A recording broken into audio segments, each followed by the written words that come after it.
Hello, I'm Pafuying in Maple Grove. Here's a few of the stories making news today. Throughout the Northwest Metro, small businesses of all kinds are owned by minorities, many of which have been facing challenges long before COVID-19. Small businesses are stretched. We wear so many caps. We are our accountant, we are our bookkeeper, we are our secretary, we are our administrative assistant, we almost everything. Jackson George, the executive director of the Liberian Business Association, or LIBA, in Crystal, says minority business owners don't always have the tools to thrive. When COVID came, it affected us because they were asking for balance sheet and other things. Most of the small businesses did not have that. Some of these businesses don't have the basic requirements to apply for loans and grants, which means sometimes businesses that need it the most can't get the help they need. To alleviate these challenges, LIBA was created in 2016. Since then, they've helped about 250 businesses. Right now we have a contract with the City of Brooklyn Center to carry on a technical assistance program, get a computer, put up QuickBooks on it, do a class, teach these businesses how to do their books. Through LIBA, several business owners have been trained and educated on improving business procedures. LIBA also helps businesses network. I would love to see small and micro business do well. George hopes LIBA's efforts keep minority-owned businesses open in the Northwest Metro. We want to see a city that is diverse, but a city that is also a representative of who we are as a people. In Crystal, Pafuying, CCX News. Halloween is fast approaching, but the CDC recommends that kids do not go trick-or-treating this year in the midst of a pandemic. But that doesn't mean that they have to sit at home doing nothing. We talked to the folks at Little Newton's in Plymouth about some activities that kids can do instead of trick-or-treating. I'm the biggest one. At the age of 3, there's still a lot that kids have to learn about the world. Oh, that is a beautiful read. But this group is definitely old enough to know about Halloween. I'm going to be Captain America for Halloween. In fact, some of the children in this class already have their costumes picked out. I'm going to be T-Rex, a dragon, a witch. Yet whether they'll actually go trick-or-treating in those costumes is another question altogether. I think it's going to be up to the parents. The families know what they're comfortable with, and so you'll probably see some parents who do trick-or-treating with their children and maybe just in their own neighborhoods because they're their friends and things like that. And there's going to be some families who will choose not to. For the families who choose not to go door-to-door collecting candy, Chrissy Finko from Little Newton's Early Education Center says there are still things parents can do to keep their kids entertained. Stick it on there. For example, families can do fun activities with the fall leaves in their backyards. Whether it's making leaf people, and they can put googly eyes and arms and legs. They can paint with leaves, a different texture, a very cheap, easy grab from your backyard and be able to bring nature in. Whoa, candy. And if the children are dying to get outside with their costumes, another suggestion is Halloween bingo in their neighborhoods. In my neighborhood, there's a lot more decoration than I think I've seen in the past.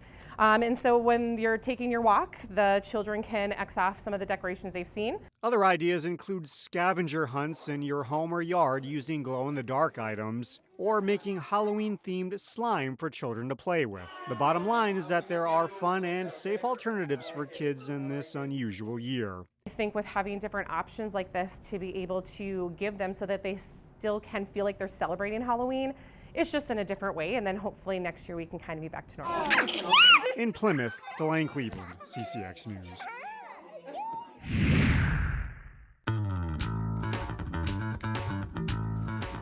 I am a mosaic artist. I mostly specialize in large-scale public art around the country, and art that goes in hospitals, corporate settings.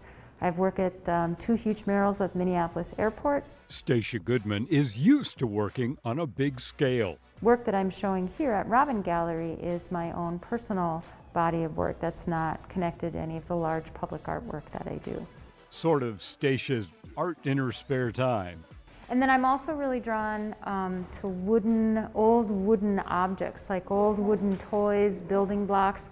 So oftentimes when you see a splash of color in there, I'm taking some old children's building blocks, just very basic primary colors, and I'm cutting them up into different shapes and forms and then sticking them into my work.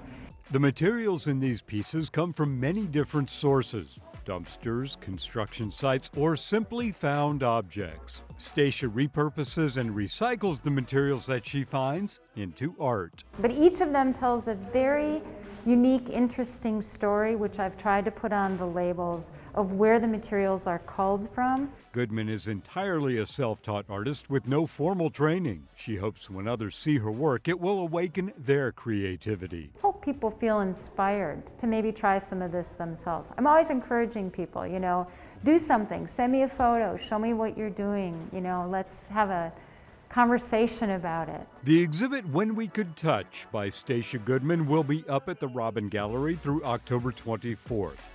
For Weekend Showcase in Robbinsdale, Neil Persley, CCX News.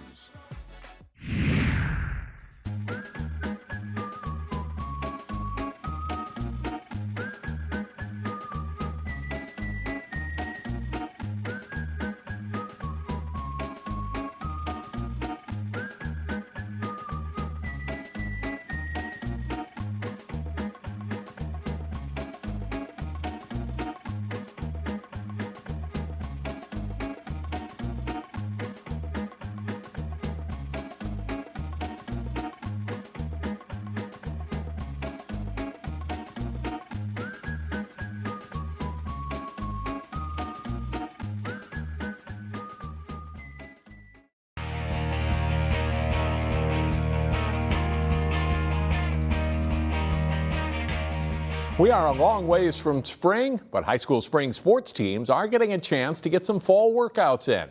Jay Wilcox says more on one local softball team.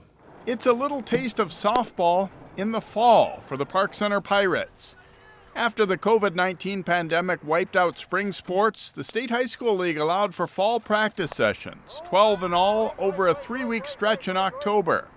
It's amazing to be able to get back on the field so early. I definitely, if a couple months ago, if you would have told me we could be playing softball right now, I would not have believed you. So I'm happy to just get out here and do what we can with as many people that can show up. It feels really good. I was really sad when the spring season got canceled, so I was really excited to get it back going again, and really thought that this past year would be a really good year for the Pirates. We got some good leaders, but we've got a lot of 7th and 8th graders. They're just coming into the program, so this is a chance to get them to understand what we're about, how we do things, and to have some fun with the older girls. As to be expected, there was a little rust for many of the girls when things got started. Definitely some rust. I couldn't even tell you the last time I played a real game. It's been that long, but everybody's just getting back into it, and it's fun to just have everybody be so encouraging. The Pirates, of course, haven't had any game action since 2019. With as much uncertainty as there is related to the virus, the current players have their fingers crossed that there can be a relatively normal 2021 season. Yeah, I'm really hoping it's a normal season again. It's a long season because I don't want it to get cut short again, because it's my senior year, so I really hope to get a good season in and, bond with all the girls. It's looking more and more like a regular season. I don't think that we'll be able to do state tournaments. If the spring and if the fall and the winter teams don't get to do the state tournaments, I doubt that the spring teams will, but we're expecting to be able to go through and do sections, tournaments, that kind of stuff as well. I think the biggest thing is just being able to play again. They're sharpening skills for sure, but also trying to keep a connection to Pirate softball after a lost season. Jay Wilcox, CCX Sports. With no state meet this year, this past week's section cross-country meets were the final high school competitions of the year. Jason Melillo has more from one of the section's 6AA girls races. Go! Section cross country, the 6AA meet at Gale Woods Farm on a windy Wednesday. In the girls' race, Wayzata sophomore Abby Nekanicki wins the title for a second year in a row, clocking a time of 17:31.5. Minnetonka's Maya Moore is runner-up. Hopkins 8th grader Sydney Drevlo, who ran in a previous heat, finishes 3rd overall.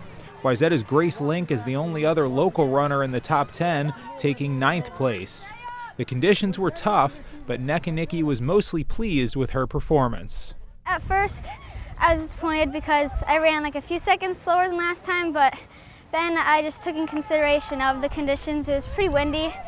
So, I mean, now I think I was a little too hard on myself. Jason Malillo, CCX Sports. Thanks, Jason. The Wayzata and Hopkins girls teams finished 3rd and 4th overall in the meet. In the 6AA boys meet, Armstrong's boys won their heat, and they had the best finishes overall on the day to win the section championship, 1 point ahead of Eden Prairie. Wayzata finished 5th in the meet with Hopkins 6th. Alex Ahmed of Armstrong was one of 4 Falcons runners to place in the top 10. Daniel McCollar of the Trojans finished 4th. In Section 5AA, the Osseo and Maple Grove girls finished 3rd and 4th respectively. Abby Hibbs of Champlin Park, Lex and Jules Davis of Osseo, and Lindsay Young from Maple Grove finished 2nd through 5th in the section. In the 5AA boys meet, Maple Grove placed 2nd behind team champion Mounds View. Gannon Ferentz of Maple Grove finished 2nd, with Cade Sandvik of Osseo coming in 4th place. For more stories like this, please visit our website at ccxmedia.org. That's all for sports. I'm John Jacobson. Find more prep sports games and highlights at ccxmedia.org and follow us on social media.